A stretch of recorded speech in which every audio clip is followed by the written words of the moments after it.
우리 성경 말씀 보겠습니다. 여호수아서 13장 1절부터 33절입니다. 오늘은 나의 영원하신 기업, 이런 제목으로 하나님 말씀 잠깐 묵상합시다. 같이 기도하겠습니다. 사랑하는 아버지, 오늘도 우리가 여호수아의 말씀을 묵상합니다. 우리를 향하신 아버지의 마음을 알고 우리의 영원한 기업 되신 주님을 의지하며 살아갈 수 있도록 힘과 은혜를 더하여 주옵소서. 부탁하며 예수님의 이름으로 기도하옵나이다. 아멘.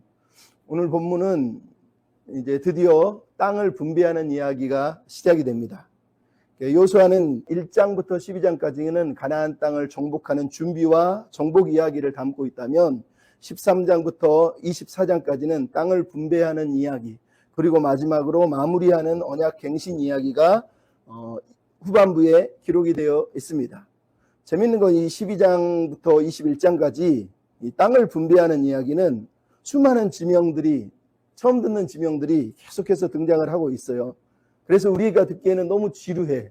마치 창세기에서 족보를 읽는 것 같고, 레위기에서 제사 규정을 읽는 것 같고, 그죠? 출애굽기에서 막 성소의 막 기물들, 이런 율법을 읽는 것처럼 가장 지루하고 졸린 부분이 이 12장부터 21장에 나오는 땅의 지명들 이야기라는 걸 알 수 있어요. 하지만 우리에게는 지루한 이야기가 당시 성경 저자와 또 그 땅에서 땅을 정복하며 살아야 했던 사사기 시대의 이스라엘 백성들에게는 너무너무 중요한 이야기예요. 저자가 볼 때는 이 이야기가 가장 중요한 이유는 동쪽과 서쪽으로 나눠져 있는 이 두 지역의 사람들이 한 민족이라는 걸 계속 강조해 줘야 되기 때문에 분열을 막고 싶은 거예요. 왜냐하면 사사기에 가서 보면 그들이 서로 분열하는 내용이 나오는 걸 우리가 읽게 되거든요. 그러니까 저자는 서로가 한 민족이고 한 하나님의 백성이라는 걸 계속 강조하는 거예요. 또 하나는 그 땅에 사는 사람들에게, 그래서 저자가 말하는 거죠. 모든 땅은 우리가 아직 차지하지 못한 땅이 있지만 하나님이 주신 땅이다. 우리는 믿음으로 그 땅을 차지해야 된다. 우리에게 주어진 땅은 하나님 주신 분량이다. 몫이다. 나에게 할당된 것이다. 그 할당된 것을 잘 감당해야 된다. 이런 의미로 이 이야기를 지금 계속해서 들려주고 있는 거예요. 근데 우리는 땅 이야기는 좋아하는데 지명 이야기 이런 거는 싫어하겠죠. 홍순관이라고 하는 찬양 사역자 가수가 있는데 그분의 시에 바다, 산, 사람이라고 하는 시가 있어요. 제가 좋아하는 이유가 내용이 이렇습니다. 바다는 치마를 펼쳐놓은 듯 너그럽고, 산은 어깨동무를 하는 듯 서로 이어져 있고, 사람만 땅을 긋고 삽니다. 이렇게 써놓은 거예요. 홍순관 씨가 쓴 이 시의 핵심은 오늘날처럼 부동산 특이가 넘쳐나서 남의 땅까지 빼앗으면서 내 거야 내 거야 하고 선을 긋는 그런 사람들을 향한 비판을 담고 있는 거죠. 그러니까 우리는 뭐 땅, 부동산 뭐 이런 얘기하면 요즘도 예수 믿는 사람도 환장을 하지 않습니까? 하지만 성경의 토지제도나 성경에서 보여주고 있는 경제사상은 우리가 생각하는 우리 시대와는 완전히 다른 내용을 들려주고 있다는 거죠. 그러니까 우리가 자본주의 시대를 살아가기 때문에 뭐 땅, 토지, 부동산이 너무 중요하지만 성경이 들려주는 얘기는 거의 이 자본주의 시대와 반대되는 급진적인 이야기를 우리한테 들려주고 있는 거기 때문에 그렇습니다. 왜냐하면 성경을 자세히 보면 우리처럼 막 경계를 넘어서 부동산을 늘리고 남의 것을 빼앗고 성경은 이런 것을 허락하지 않아요. 오히려 모든 지파, 모든 족속, 모든 공동체에게 가족대로 땅을 분배하면서 공평하게 땅이 주어지고 그것을 하나님이 주신 것으로 받아들이고 그것을 넘어서면 안 되고 남의 것을 빼앗으면 안 돼요. 심지어 혹시나 실수로 빼앗아도 그거는 희년이 되면 다 다시 돌려주도록 만들어서 욕심부리거나 자기 배를 채우는 것을 하나님이 원치 않으시는 거죠. 그러니까 우리 시대의 땅 긋기는 자기 욕심을 채우는 거지만 성경이 오늘 본문이 말하는 땅을 나누어서 땅을 그어주고 경계를 그어주는 이 모든 내용은 하나님의 선물을 인정하고 받아들이게 하시려는 하나님의 마음을 담고 있는 거란 말이죠. 특히 오늘 본문 13장은 이제 본격적으로 땅 분배 이야기를 시작하는데 1절부터 7절은 하나님이 여호수아에게 땅을 분배하라는 명령을 들려주고 있어요. 근데 명령이 끝났으면 우리는 당연히 서쪽부터 이제 땅을 분배하는 이야기를 시작할 줄 알았는데 저자는 다시 12장에서 얘기했던 요단 동편 지파의 땅 분배 이야기를 우리에게 들려주고 있는 거예요. 12장은 차이점이라면 12장은 땅의 경계, 정복한 땅과 왕들의 지명 경계들을 얘기했다면 이제 13장은 두 지파 반에게 어떤 지역을 어떻게 선을 그어서 나누어 줬는지를 우리에게 들려주고 있어요. 그래서 오늘 본문을 쭉 분석해 보면 1절부터 7절은 땅을 분배하는 이야기, 8절부터 14절은 요단 동쪽에 나누어 줄 땅의 경계들을 먼저 요약하고, 그리고 이제 15절부터 23절은 루벤 지파에게, 24절부터 28절은 갓 지파에게, 그리고 29절부터 31절은 나머지 므낫세 반 지파에게 나눠주고, 마지막 32절 33절은 다시 한번 모세가 나누어 준 땅에 대해서 요약 정리를 하고 있는 내용을 우리가 듣게 된단 말이죠. 근데 이 이야기가 왜 중요하냐면, 요단 동편에서 모세가 이미 예전에 땅을 분배해 나눠준 이 이야기를 전체 13장부터 21장의 땅 분배 이야기의 서론으로 저자가 삼는 이유는, 나머지 땅들도 바로 이 요단 동편에서 나눠졌던, 모세가 분배했던 그 땅 분배의 법칙을 그대로 따라서 하기를 원하는 것이고, 또한 이 땅 분배의 신학적인 원칙들을 배우기를 원해서 이 이야기를 우리에게 들려주고 있는 겁니다. 그렇다면 이제 우리가 13장을 들어가서 보게 될 텐데, 왜 저자는 이런 땅 분배 이야기를 우리에게 들려주고 있는 걸까요? 여기에 담긴 하나님의 의도와 기대는 무엇일까?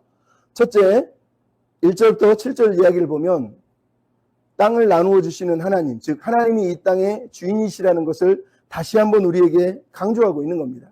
돌려서 얘기하면 하나님이 우리의 삶의 주인이시다라는 것을 강조하고 있는 거예요.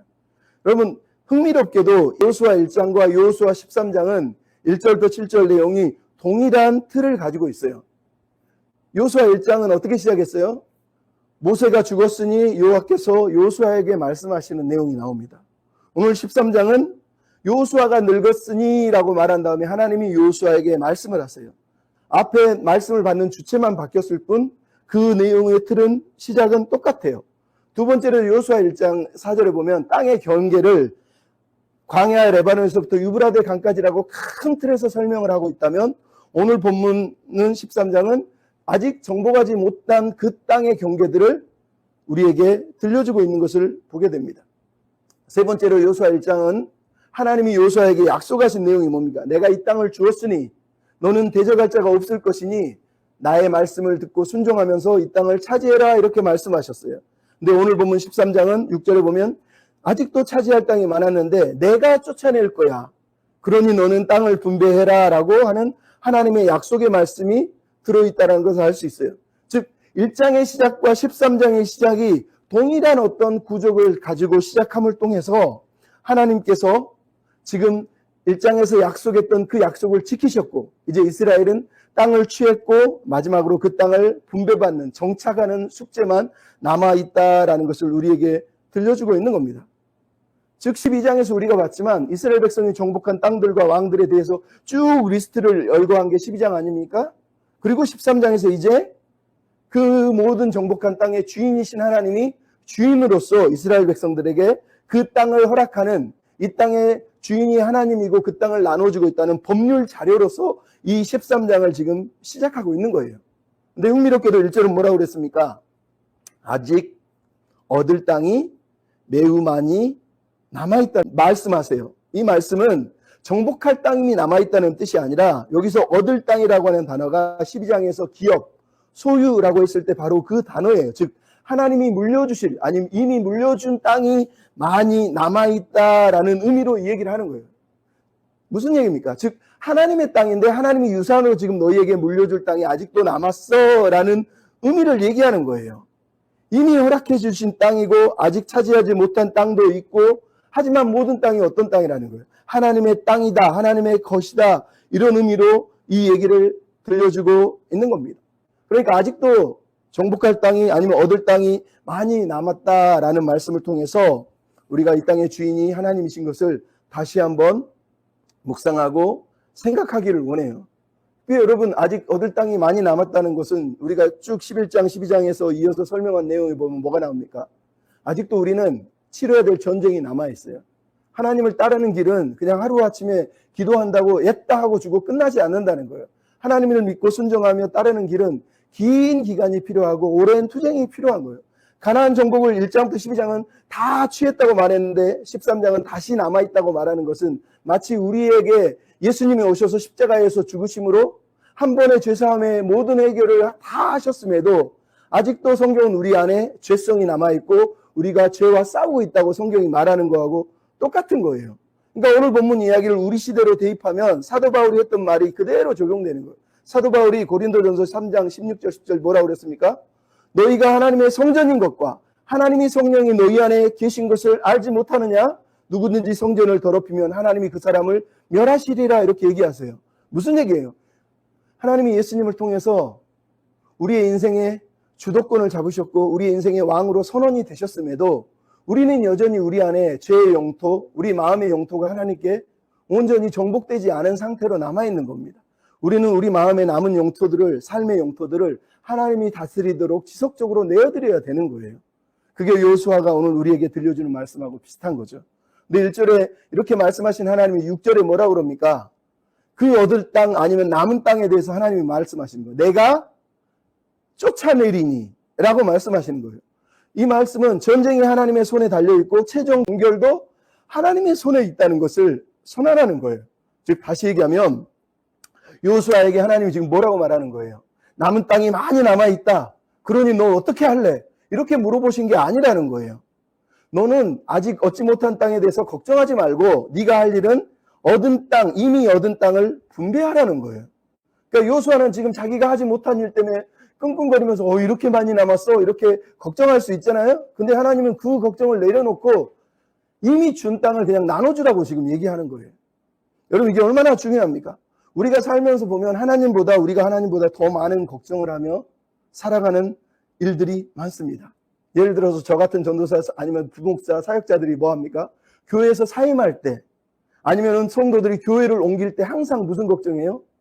마치 내가 떠나면 남겨둔 사람은 어떻게? 저 부서는 어떻게? 저 아이들은 어떻게? 그러면서 늘 마치 내가 없으면 교회가 무너질 것 같아. 내가 없으면 모든 게 다 망가질 것 같아. 그래서 내가 없으면 안 된다고 하는 그런 교만함이 우리 마음을 꽉 붙들고 있는 거예요. 저걸 마무리 짓고 싶은데, 완벽하게 끝내고 싶은데 이런 생각을 우리가 하는 거거든요. 근데 이런 생각을 우리 선배들은 다 교만이라고 얘기합니다. 왜냐하면 우리가 떠나도 우리가 없어도 하나님은 빈 곳을 다른 사람을 통해서 누군가를 통해서 또 채우고 교회는 여전히 은혜 가운데 흘러가게 돼 있어요. 내가 그 교회를 온전히 다 완벽하게 마무리할 수 없는 거예요. 그러니까 우리가 사명은 감당해야 되지만 완전한 완벽한 완수는 임무 완수는 불가능하다는 것을 우리가 기억할 필요가 있단 말이죠. 어쨌든 그래서 하나님이 지금 여호수아에게 뭐라고 그럽니까? 많은 땅이 남았는데 내가 쫓아낼 거니까 너는 지금 이 땅을 나누어서 기업이 되게 해라 라고 이렇게 하나님이 여호수아에게 명령해요. 이 기업이 된다는 라알라라고 하는 기업이라는 단어가 여호수아 13장부터 21장에 무려 45번이나 등장을 한다는 거예요. 기업. 그리고 바로 이어서 나오는 나누다라고 하는 단어가 할락인데 이게 분깃, 목이라는 단어예요. 이 단어도 계속 등장을 하고 있어요. 그리고 우리가 1절에 봤던 얻을 땅이라고 하는 야라시, 즉 상속이라는 단어. 이 단어도 등장을 합니다. 즉 얻을 땅, 기업, 나누어주다, 할락 이 모든 단어의 뜻이 뭐라고 그랬어요? 기업은 나할라라고 그래서 유산을 말하는 거고 얻을 땅, 얻으리라는 야라시도 상속을 말하는 거예요. 나누어주다는 단어는 목, 분깃, 즉 말 그대로 부모가 자식에게 유산을 나누어 주는 것을 지금 이 성경은 우리에게 비유로 들려주고 있는 거란 말이죠. 무슨 얘기예요? 이 땅이 가나안 땅이 하나님의 땅이라는 걸 지금 선언하는 거예요. 하나님이 주인이신데 그 땅을 지금 12조각으로 나눠서 지금 서로에게 유산을 나눠주시지 하나님이 분배해 주고 있다 이 얘기를 지금 우리한테 하는 거예요. 근데 재밌는 건 고대 근동에 보면 고대 근동의 왕이나 신들이 자기 백성들에게 은혜를 하사하는 하사 언약이라는 게 있어요. 하사 언약의 핵심은 뭐냐면 왕이 아니면 신이 자기 백성에게 그 어떤 특정 인물에게 자기의 재산과 땅을 나누어 주는 하사하는 것을 가리켜서 하사 언약이라고 그래요. 근데 고대 근동의 하사 언약들은 특징이 뭐냐면 나누어 주는 사람이 하는 일에 대해서는 언급을 하는데 받는 사람이 하는 일에 대해서는 언급하지 않아요. 쉽게 얘기하면 오늘 본문에서도 그와 비슷하죠. 하나님이 지금 이 땅을 내가 이스라엘 백성들에게 하사하는 거야, 나누어 주는 거야 라고 이렇게 말씀하시면서 하나님이 이 땅의 주인이라는 걸 선언하고 있는 게 오늘 본문의 핵심이라는 거예요. 근데 왜 이게 중요합니까? 여러분, 레위기 25장 23절에 보면 토지를 영구히 팔지 말 것은 토지는 다 내 것입니다. 너희는 거류민이고 동거하는 자로서 나와 함께 있느니라. 즉 하나님의 땅에 너희는 거류하고 동거하는 거지 이건 네 땅이 아니야 라고 하나님이 선언하세요. 민수기 35장 34절도 너희가 거주하는 땅 곧 내가 거주하는 땅을 너희는 더럽히지 말라 라고 말씀하셔. 이 땅이 비록 하나님이 나누어 주지만 하나님의 땅이기 때문에 더럽히면 안 된다고 얘기를 해요. 시편 89편 11절은 하늘이 주의 것이요 땅도 주의 것이요 세계에 속한 모든 것이 주의 것이다 라고 이렇게 선언을 하세요. 무슨 얘기인지 아시겠습니까? 즉 13장 1절부터 7절은 말 그대로 하나님이 지금 가나안 땅의 주인이시고 이 땅을 하사하고 있는 것이라는 것을, 하나님이 주인이시라는 것을 지금 선언하는 겁니다. 그러니까 이게 왜 중요합니까? 이 말은 오늘 우리에게 어떻게 얘기하는 거예요? 하나님이 우리의 삶의 주인이신 것을 인정하고 살라는 뜻이에요. 우리가 할 일은 이 하나님의 주권을 믿고 하나님이 주신 하사하신 은혜를 누리면서 그분의 섭리에 우리의 삶을 맡기며 살아가는 것이 중요하다는 거예요. 아까도 얘기했잖아요. 하나님이 성령을 우리에게 주셨다는 것은 우리가 이미 하나님의 것이 됐다는 거예요. 이제 우리가 할 일은 하나님의 것이 된 우리가 우리 안에 성령이 계신 것을 진짜로 믿으면서 내 마음의 용토, 내 생각의 용토, 내 삶의 용토에 하나님의 통치와 다스림을 받아들이는 작업을 하는 것이 하나님이 우리에게 허락하신 숙제라는 거예요. 그러니까 여러분이 아무리 여러분의 우리 삶을 내 마음대로 살고 있어도 우리가 인정해야 될 것은 이거라는 거예요. 나는 하나님의 것입니다 라는 거예요. 여러분, 나치에게 고문을 당하고 나치와 투쟁하다가 투옥하다가 죽었던 본 해퍼라는 사람이 마지막에 감옥에 쓴 시가 나는 누구인가 라고 하는 시예요. 그 시에 보면 사람들이 자기를 보고 야, 감옥에서 어떻게 그렇게 의젓해, 어떻게 떳떳해, 너는 송주 같고 승리자 같고 주인 같아. 근데 자기 마음에는 감옥의 새장에 갇힌 새처럼 외롭고 두렵고 떨림이 가득했다고 시에서 써요. 그러면서 맨 마지막에 이렇게 그가 씁니다. 나는 누구인가? 외로운 물음들이 나를 조롱한다. 즉 매일마다 사람들도 나를 조롱하고 나 또한 내가 누구인지를 모를 정도로 외로움 속에 갇혀서 고독 속에서 하나님이 나를 버리신 건가 하는 이런 의심 속에서 살았다는 거예요. 그러면서 결론을 내리기를 내가 어떤 사람이든 오 하나님 당신은 나를 아십니다. 나는 주님의 것입니다. 이렇게 결론을 내립니다. 그리고 그가 나중에 형장의 이슬로 사라지게 되죠. 여러분, 우리가 바로 이 믿음으로 사는 거예요. 그리고 우리 삶이 사람들이 나를 보고 평가하는 내용이나 내가 나를 보고 평가하는 내용은 하나님의 백성도 아니고 하나님 보시기에 부끄러워 보이지만 우리가 하나님을 믿는다면 우리는 계속 고백해야 돼요. 나는 하나님의 것입니다. 하나님이 내 인생의 주인입니다. 이 고백 없이는 우리가 이 땅을 승리로 살아낼 수 없기 때문이에요. 두 번째로 오늘 본문은 하나님의 백성에게 필요한 건 소명자로서의 삶을, 즉 순종의 삶을 계속해서 살아가야 된다는 겁니다. 여러분, 오늘 본문에 보면 여호수아를 가리켜 1절은 나이가 많아 늙었고 얻을 땅은 매우 많이 남았다고 얘기했어요. 여호수아 입장에서는 무척 서글픈 표현이에요. 자기가 지금 늙었는데 자기의 사명을 다 마치지 못한 것 같은 찝찝한 기분이 이 사람 마음에 들지 않겠습니까? 특히 남쪽 땅, 남은 땅들을 보면 남서쪽으로 갈려있는 이 블레셋 다섯 통치자들의 땅을 생각하면 더더욱이나 마음이 아팠을 거예요. 그 땅을 차지해야 되는 것 아닌가. 여러분, 어떤 사람은 이 블레셋 땅이 남아있는 것을 가리켜서 여호수아가 순종하지 못해서 불순종해서 블레셋 땅을 남겨뒀다라면서 이렇게 비판을 하는 사람들이 있어요. 근데 여러분, 출애굽기의 출애굽은 주전 15세기에 일어나지만 저 에게 그리스에서 블레셋으로 넘어와서 블레셋 사람이라고 불리는 사람들이 넘어온 시기는 주전 12세기예요. 그러니까 블레셋 영토라고 지금 말하는 이 저자의 의도는 저자가 12세기 그 블레셋 사람들이 살던 시대에 살았기 때문에 이 땅을 블레셋 땅이라고 언급하고 있는 것이지 이 땅을 차지하지 못했기 때문에 여호수아가 불순종했다고 지금 말하려는 게 아니라는 거예요. 근데 너무 많은 사람들이 블레셋 땅을 가리켜서 여호수아가 불순종했다고 얘기를 해요. 아직 블레셋 사람들이 들어오지도 않은 땅을 가리켜서. 그러니까 이것은 저자의 관점에서 그 당시 블레셋 땅이 옛날에 하나님이 주신 건데 우리가 차지해야 된다라는 것을 강조하는 것이지 여호수아가 불순종했었어 라는 것을 강조하는 것은 아니란 말이죠. 더 중요한 것은 이 남겨둔 땅에 강조하는 건 우리 인생의 경계, 바운더리를 사실은 그어주는 거예요. 우리 인생의 선을 그어주는 거예요. 네 인생에 바운다리가 있음을 기억하며 살라는 거예요. 무슨 말입니까? 여러분 여호수아 1장 1절은 뭐라 그래요?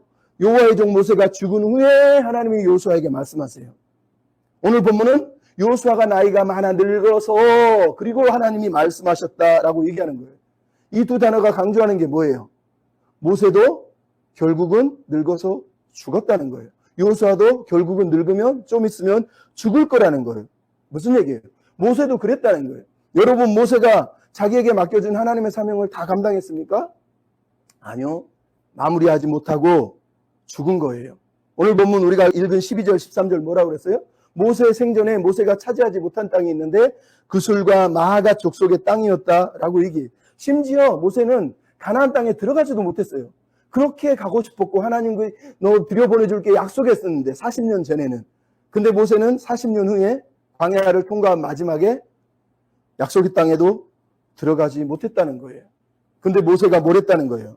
그들을 다 쫓아내지 못했음에도 불구하고 땅을 분배했다는 거예요. 즉 사명은 다 완수하지 못했지만 하나님의 명령에 순종해서 하나님의 음성에 순종해서 모든 숙제의 염려는 다 맡겨두고 하나님께 맡겨두고 하나님이 명령하신 다음 스텝을 밟았다라고 우리에게 얘기하는 거예요. 그러니까 요수아 또한 나머지 땅에 대한 염려를 내려놓고 자기 인생의 나머지 다음 스텝을 이제 다음 사명을 감당하라고 하나님이 말씀하시는 거예요.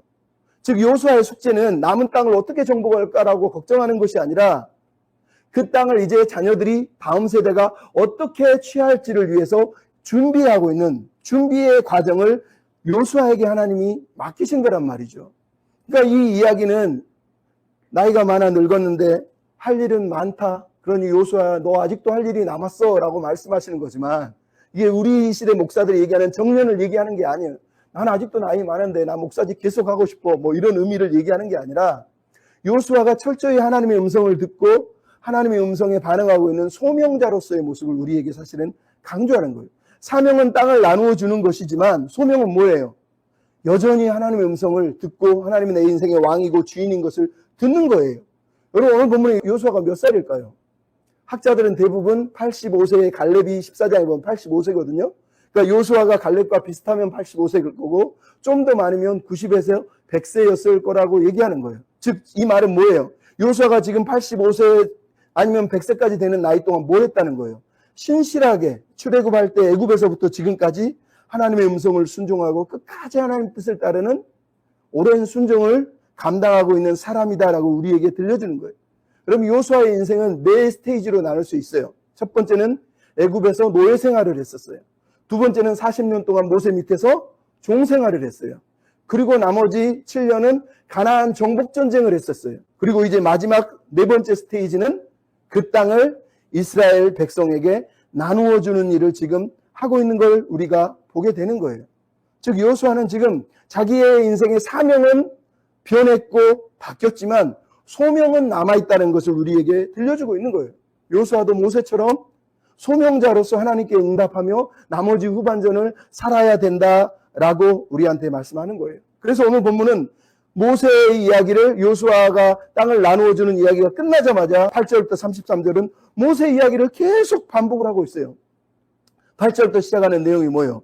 모세를 여호와의 종이다라고 말씀하시고 모세의 사명은 요단 땅을 분배하는 것이었다라고 얘기하는 거예요. 즉 모세가 요단 동편 땅을 나눠준 것처럼 이제 요수아는 요단 서편 땅을 모세처럼 나누어줘야 된다는 것을 강조하기 위해서 이 말을 쓰고 있는 거예요.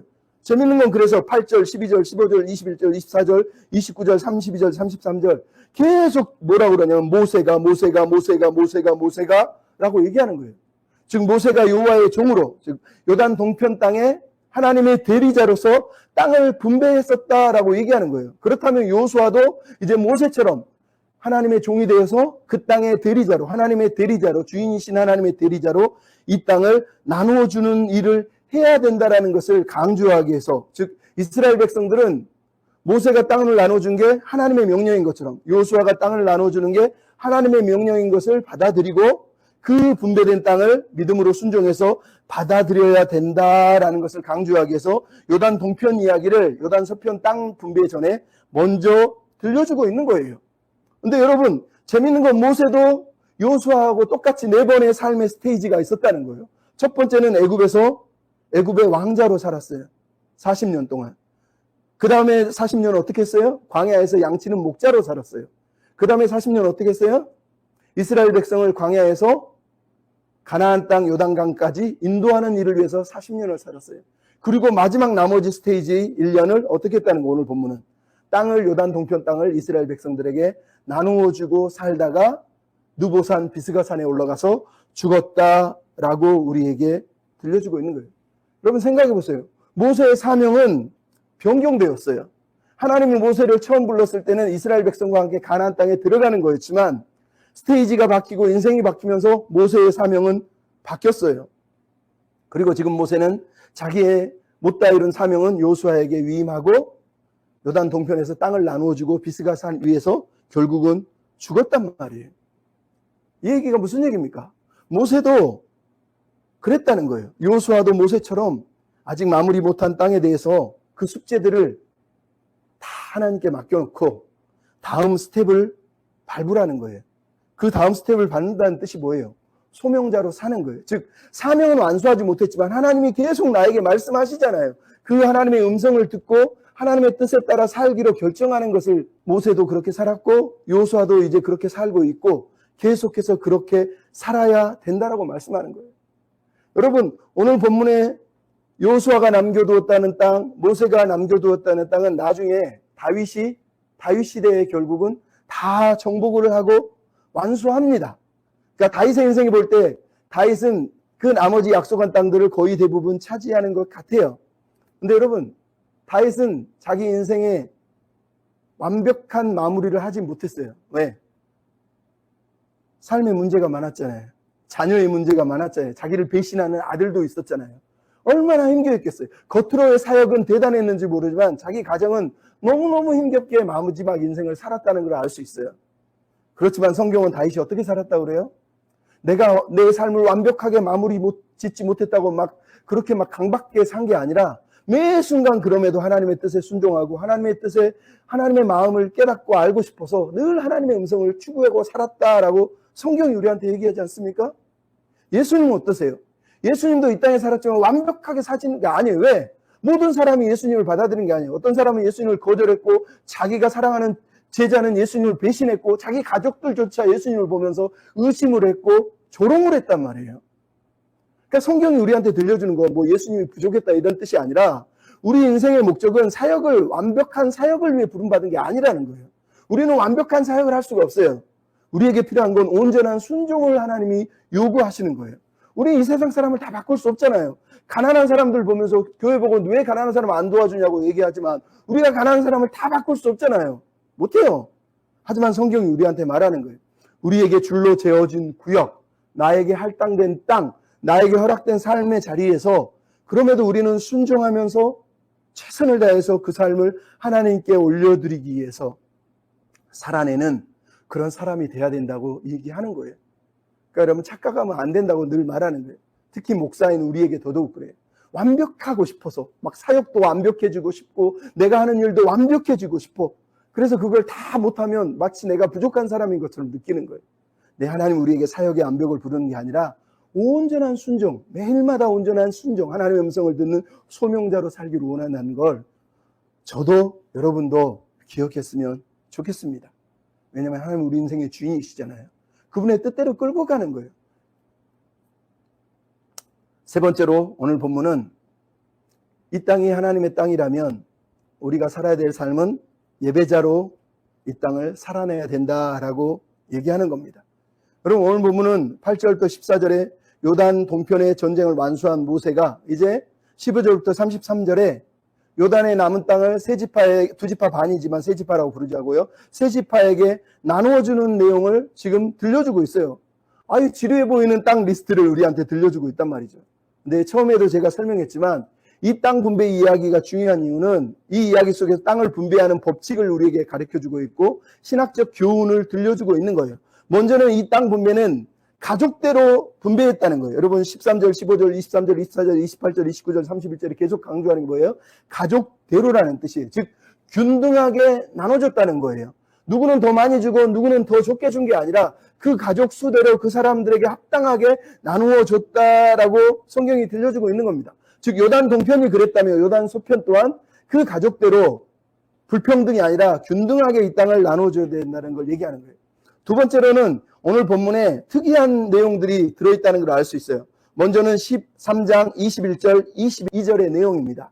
이 내용을 저자가 이 이야기에 들려주는 이유는 가나안 땅에 사는 동안 이스라엘 백성은 우상을 경계하고 멀리해야 된다는 것을 강조하기 위해서 들려준 거예요. 왜? 이 땅이 하나님의 땅이기 때문에 그렇습니다. 그럼 21절에 한번 보십시오. 뭐라고 되어 있습니까? 모세가 라고 시작하는 부분도 읽어보면 모세가 그 땅에 거주하는 시온의 군주들, 미디안의 귀족 에위, 레겜, 술, 훌, 레바와 함께 죽였으며 라고 되어 있어요. 즉 모세가 요단 동편에서 미디안 왕 5명을 죽인 내용을 이 이야기 속에 들려주고 있어요. 여러분 우리에게는 그냥 두 줄이지만 지금 가나안 땅에 거하고 있는 이스라엘 자손들에게 이거는 치명적인 자기들의 오점이고 상처고 아픔이기 때문에 이 말이 무슨 뜻인지를 너무 명확하게 기억하고 있어요. 왜냐하면 광야 40년이 끝나고 마지막 해에 하나님이 모세에게 이스라엘 백성을 끌고 요단강 동편 가해까지 가라라고 얘기합니다. 가는 동안에 에돔 지역을 만날 때 하나님이 그 땅은 가지마, 에서의 후손이니까. 그 다음에 모압과 암몬을 만났는데 하나님이 모압과 암몬은 롯의 자손들이니까 내가 그 땅을 줬으니까 너희들 싸우지마. 그래서 돌아서 들어가요. 그래서 요단강강으로 들어가는데 저 위에 살던 아모리 왕 시온과 옥이 저놈들이 우리 땅을 침범한다 그러면서 군대를 이끌고 쳐들어와서 모세와 싸우게 돼요. 그래서 모세가 결국은 이 아모리 왕 시온과 하산 옥의 땅을 차지하게 된 거예요. 그리고 나서 이제 모압 평지에서 요단강 여리고 맞은편에서 시딤에서 정착하고 그 땅을 넘어갈 준비를 하고 있었던 거예요. 근데 이것을 누가 들었냐면 모압 왕 발락이라고 하는 사람이 들어요. 그 이야기가 민수기 22장부터 31장까지 그 정도의 긴 이야기를 그 분량을 담고 있어요. 왜 이렇게 담고 있는 거예요? 이 이야기가 너무 중요한 거예요. 지금 헤스본 왕 시온과 바산 왕 옥을 죽이고 그 큰 전쟁이 끝났는데 갑자기 민수기 22장부터 31장까지는 미디안하고 전쟁한 이야기를 들려주고 있어요. 무슨 얘기냐면 미디안 사람들과 이렇게 하나님의 민수기 31장 1절 2절을 보면 미디안은 이스라엘 자손의 온수고 여호와의 온수이니 너희는 미디안을 쳐들어가서 미디안을 죽여라. 그래서 모세가 군사를 보내가지고 미디안의 5 왕들, 오늘 본문에 나온 이 왕들을 쳐서 죽입니다. 근데 쳐서 죽인 이유가 왜냐면 바로 32절에 등장, 오늘 본문 32절에 뭐라고 돼 있어요? 이스라엘 자손이 거기서 살려가는 중에 부올의 아들 점술과 발람도 칼날로 죽였더라 이렇게 얘기하고 있어요. 자, 그러면 무슨 뜻이에요? 미디안은 모압 족속의 다른 이름이에요. 근데 하나님이 미디안을 가리켜 하나님의 온수라고 부르세요. 그래서 모세에게 미디안 온수들을 죽이라고 그리고 온수가 되게 하라고 말씀하셨어요. 그 과정에서 발람이 죽었다고 얘기하고 있어요. 왜 이 얘기를 들려주고 있는 거예요? 즉 미디안 5 왕족, 즉 모압 왕과 발람은 끈끈하게 엮여 있다는 것을 우리가 알 수 있는 거예요. 아까도 얘기했지만 아모리 족속을 모세와 이스라엘이 물리치고 모압 평지에 진을 치고 있으니까 모압 왕 발락이 저놈들을 어떻게 이길까? 미디안 장로들을 부릅니다. 미디안 장로들이 와가지고 발람을 이용하십시오. 그래서 거짓 선지자로 우리가 부르는 발람이 착출됩니다. 근데 미디안 장로들이 발람에게 발락이 준 막 뇌물들을 가져가서 복채를 주니까 발람이 좋다고 이스라엘을 내가 어떻게 해주겠다고 그러면서 길을 떠나는데 하나님이 몇 번을 막으세요. 근데도 발람이 그 뇌물이 좋아서 발락에게 찾아가서 그리고 무려 4번이나 하나님이 예언조차도 바꾸심에도 불구하고 무려 4번이나 이스라엘을 저주하는 예언을 하게 됩니다. 물론 저주를 못해요. 하나님이 그걸 축복으로 바꿔버리니까. 그게 다 끝났어요. 그랬더니 발락이 너 왜 이스라엘을 저주 안 하냐? 그랬더니 발람이 그럽니다. 나는 저주하고 싶은데 하나님이 저주를 못하게 하니 어떻게 합니까? 라고 얘기합니다. 그리고 나서 두 사람이 헤어지고 성경에는 발람이 무슨 일을 했는지 기록이 안 돼 있어요. 근데 재미있는 건 민수기 25장에 보면 그 내용이 나와 있어요. 그 내용이 뭐냐면 발람의 꾀로 인해서 이스라엘 백성이 시딤에서 모압 여인들의 제사에 참여해서 바알 부올이 그 당시 모압 신이거든요. 모압 신의 우상 제사에 참석해서 술을 먹고 음식을 먹고 음행을 저지르면서 더럽혀진 거예요. 이게 무슨 얘기냐면 우리가 재구성을 하자면 이렇습니다. 발락이 발람에게 너 이스라엘 왜 저주 안 해? 그랬더니 하나님이 저주하지 못하게 합니다. 그러면 네가 저주를 못하겠다면 우리가 이스라엘을 무너뜨릴 방법을 한 가지만 알려줘. 그랬더니 발람이 꾀를 내서 알려준 내용이 그거예요. 쉽습니다. 그것은 이스라엘 백성을 하나님이 싫어하는 백성으로 만들면 됩니다. 이렇게 던져준 거예요. 하나님이 싫어하는 백성이 뭔데? 우상숭배와 음행입니다. 어떻게? 모압 여인들에게 바알부올 제사를 드리기 위해서 큰 잔치를 베풀고 이스라엘 남자들을 초대하는 겁니다. 그러면 이스라엘 남자들이 그 제사에 초대돼서 자기들도 모르게 바알 신전에서 바알부올에게 예배를 드리고 거기다 음행까지 저지르면 하나님이 그들을 싫어할 거 아닙니까? 그렇게 하십시오 라고 얘기했다는 거예요. 그래서 민수기 25장에 보면 바알부올의 꾀임에 빠져서 모압 여인들에게 이스라엘 사람들이 다 유혹에 넘어가서 죄를 짓게 돼요. 그래서 하나님이 그 바알부올에 빠진 모든 남자를 다 죽이고 심지어 그 남자들이 미디안 여자를 데려오는데 그 여자들조차 죽이게 해서 이스라엘 백성이 모압 때문에 더럽혀진 것에 대해서 하나님이 분노하는 내용이 나옵니다. 그러면서 미디안은 온순히 너는 가서 미디안을 쳐부수고 없애버려라 얘기합니다. 그 이후로 미디안 즉 모압 백성은 하나님의 총회에 다시는 들어오지 못하게 되는 일이 벌어진 거란 말이죠. 그러니까 이게 중요한 거예요. 왜 이 이야기를 지금 저자가 여기에 들려주겠어요? 이 짧은 두 단어는 우리에게는 무척 그냥 아무것도 아닌 두 줄이지만 지금 가나안 땅에서 가나안 남은 땅 분배받는 사람들에게는 고작 이제 8년 전, 9년 전에 있었던 자기들이 지었던 가장 치욕스러운 오점이에요. 모세와 함께 아모리 왕 시온과 옥을 죽이고 전쟁에 승리했음에도 불구하고 바로 얼마 안 있다가 모압 여인들에게 유혹에 빠져서 우상 숭배하고 음행에 빠졌던 죄를 그 조상들이 아니면 같이 있던 사람들이 거기서 다 죽임당한 것을 기억하고 있는 사람들이란 말이죠. 그러니까 지금 저자가 이 여호수아 13장에서 이 이야기를 삽입해 놓음으로 인해서 무슨 말을 하는 거예요? 이 땅은 아까도 얘기했지만 레위기가 말하고 민수기가 말하지만 하나님의 땅이에요. 하나님의 땅을 더럽히면 안 된다는 거예요. 그러므로 너희들은 이 땅에서 땅을 분배받는 동안에 거룩함을 지키고 이 땅을 우상숭배의 땅으로 다시는 만들면 안 된다라는 얘기를 하기 위해서 이 말씀을 하고 있는 거예요. 그러니까 이것을 우리에게도 동일하게 얘기하는 거예요. 우리가 하나님의 땅, 하나님의 성전이라고 아까 얘기했지 않습니까? 우리 또한 동일한 숙제를 가지고 있는 거예요. 마지막으로 오늘 본문은 하나님이 우리 인생의 기업이시라는 것을 잊지 말라라고 지금 저자가 얘기합니다. 오늘 본문에 특이한 게 있죠. 14절과 33절이에요. 14절 뭐라고 되어 있어요? 오직 레이지파에게는 여호수아가 기업으로 준 것이 없으니 하나님 여호와께서 드리는 화제물이 그들의 기업이 되었다 얘기합니다. 33절은 뭐라고 그래요? 오직 레이지파에게는 모세가 기업을 주지 아니하였으니 이스라엘 하나님 여호와께서 그들의 기업이 되었습니다 라고 얘기합니다. 다른 내용들하고 어울리지 않는 땅 분배하는 내용에서 갑자기 그것도 한 줄씩 그냥 레이지파 이야기가 똥딴지같이 쏙 들어와 있어요. 그러니까 우리 같으면 아니 이런 내용을 왜 여기다 써놨을까 라고 우리는 생각할 수밖에 없지 않겠어요? 근데 여러분 이스라엘이 받은 땅 그 기업의 의미를 저자는 지금 강조하기 위해서 이 레이지파 이야기를 들려주고 있는 거예요. 실제로 여러분 여호수아 13장부터 21장은 땅을 분배하는 이야기인데 그 가운데 18장은 실로라고 하는 성소에서 이스라엘이 다시 한번 땅을 분배하는 이야기가 등장을 하고 있어요. 무슨 얘기냐면 이 땅 분배가 얼마나 거룩한 것인지를 강조하는 거예요. 그리고 이 땅 분배의 마지막 정점이 뭐예요? 20장, 21장에 도피성과 레인의 성읍을 레인에게 주는 이야기가 등장을 해요. 즉, 이 땅 분배 이야기의 클라이막스는 지파들이 땅을 차지하는 게 아니라 레인들에게 그 땅에서 도피성을 주고 레인의 성읍을 나누어 주는 것이 이 땅 분배 전체 이야기의 핵심이라는 거예요. 무슨 얘기냐? 땅 분배의 목적이 부동산에 있는 것이 아니라 거룩한 성소, 예배에 있었다는 것을 강조하기 위해서 저자는 이 이야기를 들려주는 거예요. 여러분 그래서 20장에 나오는 도피성 이야기가 뭡니까?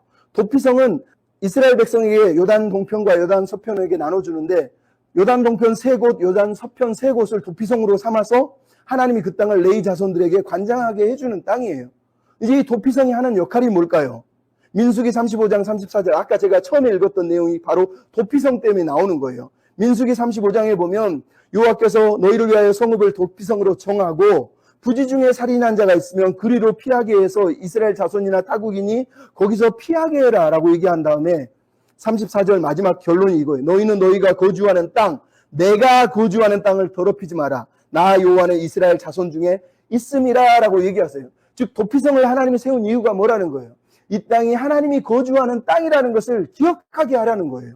이 거룩한 땅, 하나님의 땅에서 우상 숭배를 하고 음행을 하는 것을 하나님이 기뻐했겠냐는 거죠. 그러니까 지금 이 레위 이야기는 앞에서 얘기했던 미디안 이야기하고 철저하게 맞물려 있는 거예요. 이 두 이야기를 통해서 이 땅이 하나님의 거룩한 땅이기 때문에 하나님의 땅, 하나님이 거주하는 이 땅을 더럽히면 안 된다고 얘기하는 거예요. 그것을 제가 아까 고린도전서 3장에서 사도 바울이 우리 안에 성령의 전인 것을, 성령이 우리 안에 계신 것을 강조한 이유가 바로 그런 거하고 똑같다는 것을 알 수 있단 말이죠. 두 번째로 여러분 오늘 본문에서 레위인들의 이야기를 하는 이유가 또 하나는 우리가 알지만 레위인들은 21장에 보면 이 나눠진 땅 곳곳에 레위인들은 흩어져서 삽니다. 즉 지파들에게 허락한 땅을 받지는 않지만 48개의 성읍을 부여받아서 각 지파들마다 흩어져 있어 거기서 각 지파들을 섬기는 자로 레위인들이 살아가게 돼요. 근데 여러분 레위인을 하나님이 왜 세우셨습니까? 성경은 이렇게 써 있어요. 민수기 8장 19절에 보면 내가 이스라엘 자손을 대신하여 레위인으로 봉사하게 하고 이스라엘 자손을 위하여 속죄하게 하고 이스라엘 자손이 성소에 가까이 할 수 있도록 그들을 돕는 역할을 하게 했다라고 이렇게 얘기합니다. 그리고 민수기 18장에 보면 내가 이스라엘 자손 중에서 레위인에게는 그들에게 분깃이 되고 내가 기업이 될 것이다. 11조를 레위 자손에게 주어서 기업이 되게 할 것이요 내가 그들의 기업이 될 것이다 이렇게 얘기해요. 그러니까 여러분 이 이야기들을 종합해 보면 무슨 얘기를 하는 거예요? 레위인은 이스라엘 자손들의 모델, 예배자 모델로 세웠다는 거예요. 레위인이 뭘 했다고 그래요? 아까 이스라엘 자손을 대신해서 하나님의 성소에서 봉사하게 했대요. 앞에 뭐라고 했어요? 대신해서라는 거예요. 이 말은 무슨 말이에요? 우리 대신 봉사한다는 얘기지만 원래 우리가 뭘 해야 된다는 거예요. 우리 모두가 하나님을 예배하는 존재로 부름받았다는 것을 레위인들은 상징하는 거예요. 그래서 이스라엘 모든 자손들 대신 맨 앞에서 하나님을 예배함으로 인해서 우리 또한 하나님을 예배하는 사람이야 라는 걸 기억하게 하려고 하나님이 레위인을 세웠다고 얘기하는 거예요. 또 하나는 이스라엘 자손을 대신해서 속죄하게 하려고 라고 얘기했어요. 즉 이스라엘 백성들의 영적 질병, 죄의 문제들을 끙끙 껴안으면서 레위인들이 이스라엘의 죄의 문제를 해결하기 위해서 애쓰는 존재로 하나님이 삼으셨다라는 얘기를 하는 거예요. 마지막으로 이스라엘 자손이 성소에 가까이 오게 할 수 있도록 돕는 역할을 하는 게 레위인이라는 거예요. 즉 다시 얘기해서 이스라엘 백성들은 어떤 사람이라는 거예요? 하나님의 성소에 와서 하나님을 예배하는 존재로 하나님은 그 땅에 거하게 해주셨다는 거예요. 그러므로 그들은 이 하나님께 와서 하나님께 예배하는 것이 이 땅에서 사는 이유라는 것을 이 레위인들을 통해서 지금 들려주고 있었다고 얘기하는 거예요. 그러니까 땅 분배의 목적은 아까도 얘기했지만 부동산 차지하고 거기서 니들끼리 배부르고 행복하게 살아, 가족끼리 편안하게 노후 준비하고 노후를 편안하게 살아, 이렇게 하나님이 그 땅을 주신 게 아니라는 거예요. 그 땅을 부여받은 그 땅이 하나님의 땅임을 알고 그 땅을 거룩하게 지키고 예배자의 땅으로 만들어서 성소에서 하나님 앞에 예배할 뿐만 아니라 흩어져 있는 성읍들 가운데서 레위인들이 함께 사니까 그들의 지도를 받아서 예배자로서 그 땅을 살아가야 된다라고 얘기하기 위해서 이 이야기를 들려주고 있었다는 거예요. 마지막으로 레위인들은 하나님의 장자, 상속자의 모델로 오늘 본문에 등장하고 있다는 걸 여러분이 마지막으로 꼭 기억해야 됩니다. 왜냐하면 하나님이 레위인들에게 기업이 되신다라는 게 무슨 뜻인지 여러분 이해를 못하면 아니 다른 사람들 다 땅을 나눠줬는데 왜 레위인만 하나님이 기업이 된다고 그래? 그게 무슨 뜻이 돼? 우리는 대강은 알지만 그래도 이게 이해가 안 돼요. 왜 이런 말씀을 하시는지. 여러분 역사를 잠깐만 뒤로 돌려서 제가 설명하고 끝낼게요. 여러분 창세기 49장에 보면 야곱이 레위 지파를 축복하는 게 아니라 저주하면서 너는 형제들을 칼려 죽이는 폭력의 도구다. 그래서 너는 흩어져서 살게 될 거야 얘기합니다. 그러니까 절반은 사실은 저주지만 하나님이 이 중에 한 가지는 축복으로 바꾸셔서 이스라엘 백성 가운데 다 흩어지게 하잖아요. 하지만 그들은 폭력의 도구로서 남을 죽이는 도구로 처음에는 사용이 될 거라고 저주를 한 거예요. 근데 나중에 무슨 일이 벌어지냐면 출애굽기 32장에 보면 아론이 모세가 하나님을 만나는 시내산 언덕에 있는 동안에 백성들에게 황금 송아지를 만들어서 우상을 섬깁니다. 모세가 내려와 보니까 백성들이 우상을 섬기고 있고 하나님이 야 백성들이 우상을 섬기고 있다 그러면서 막 분노하고 아파하니까 모세가 내려와서 뭐라고 그러냐면 하나님 편에 서 있는 사람은 다 이리 모여와라. 그랬더니 아무도 안 오는데 레위 지파만 모세를 위해서 하나님 편에 서서 섭니다. 그래서 모세가 레위인들에게 너 하나님을 위해서 이 우상 숭배하는 사람들을 다 없애라 이렇게 명령을 내리고 실제로 야곱이 예언한 그대로가 거꾸로 적용이 되고 있지만 그 모든 사람들을 레위인들이 칼로 죽이게 돼요. 그 사건 때문에 하나님이 레위인들을 기뻐하시고 그들이 나를 위해서 나의 백성을 거룩하게 하는 일에 참여했다 그러면서 레인을 특별히 구별을 합니다. 근데 여기까지 들려주면 우리가 그것까지는 알겠어. 근데 왜 레인이 하나님의 장자가 될까? 여기에 대해서 여러분은 이제 생각을 해보셔야 돼요. 무슨 얘기냐? 여러분, 장자가 뭐예요?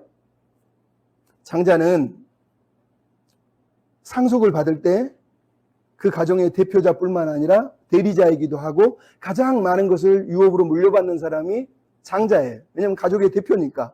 그래서 이스라엘에서 장자는 가장 중요한 존재가 장자예요. 장자가 없을 경우 가장 심각한 문제가 생긴단 말이에요. 근데 여러분, 출애굽기 4장 22절 23절에 보면 뭐라고 되어 있냐면 하나님이 이스라엘은 내 장자다 그러면서 이스라엘 백성을 자기의 장자라고 부르세요. 근데 출애굽기 13장에 넘어가면 무슨 일이 벌어졌냐면 이스라엘이 출애굽을 할 때 하나님이 애굽에 있는 모든 장자를 다 죽이십니다.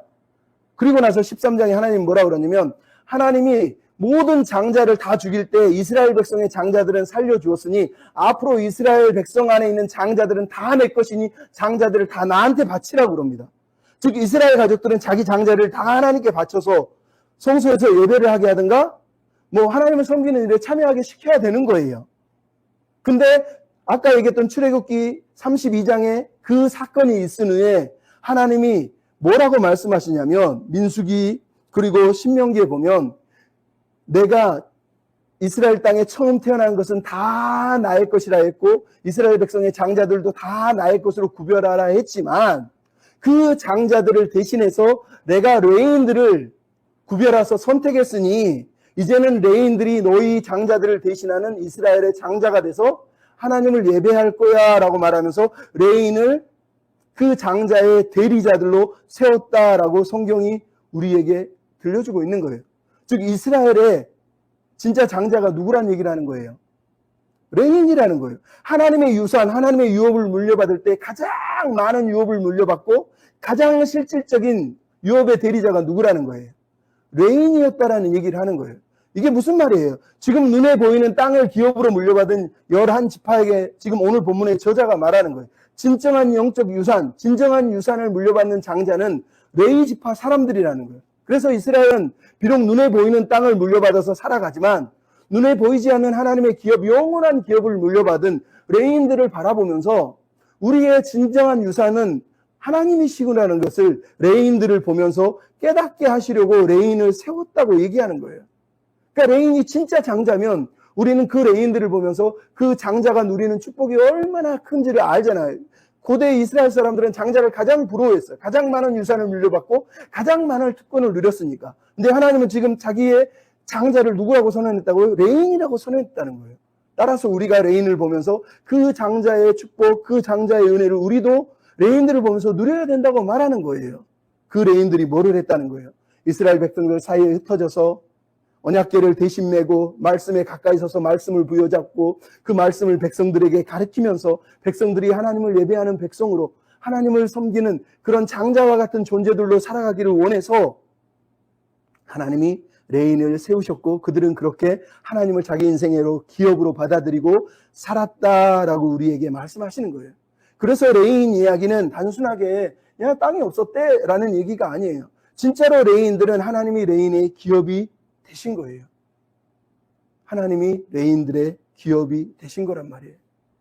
그러면 여러분 우리가 이 하나님의 마음을 이 시대에도 배워야 돼요. 여러분 이런 레인의 영성을 오늘 우리 시대 목회자들이 가지고 살까요?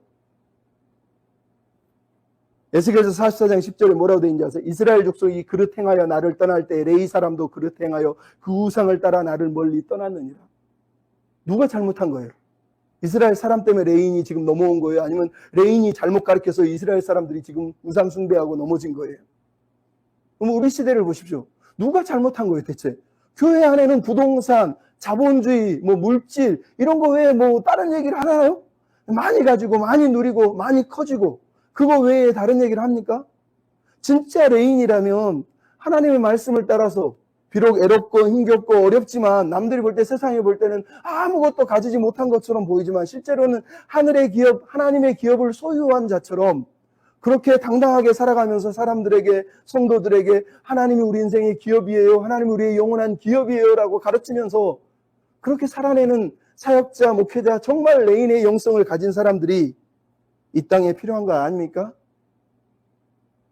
하나님은 그걸 꿈꾸세요. 예레미야 33장 22절에 보면 하늘과 땅에 만상에 셀 수 없는 모래, 측량할 수 없는 그것처럼 내가 레인들이 이 땅에서 번성하기를 원한다. 번성했으면 좋겠다. 이렇게 얘기해요.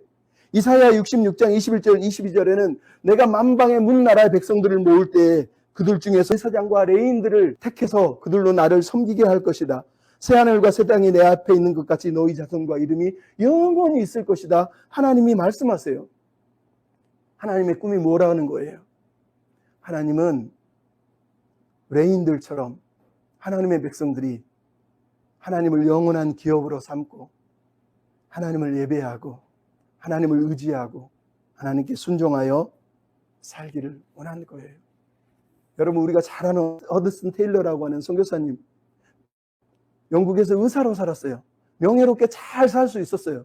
근데 그가 어느 날 모든 걸 버려버리고 중국 선교사로 갑니다.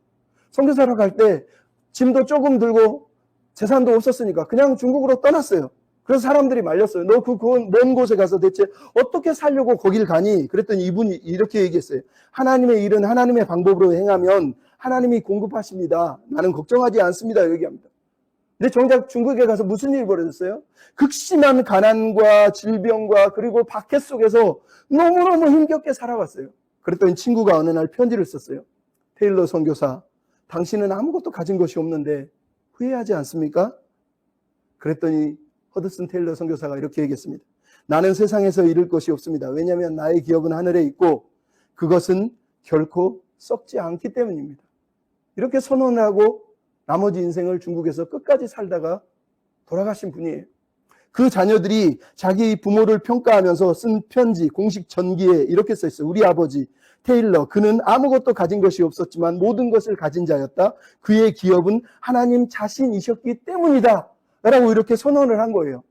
심지어 존 파이퍼라고 하는 목사도 허드슨 테일러를 평가하기를 그는 하나님, 그분을 자신의 보화와 분깃으로 여기며 살았던 분이다. 이렇게 평가한 거예요.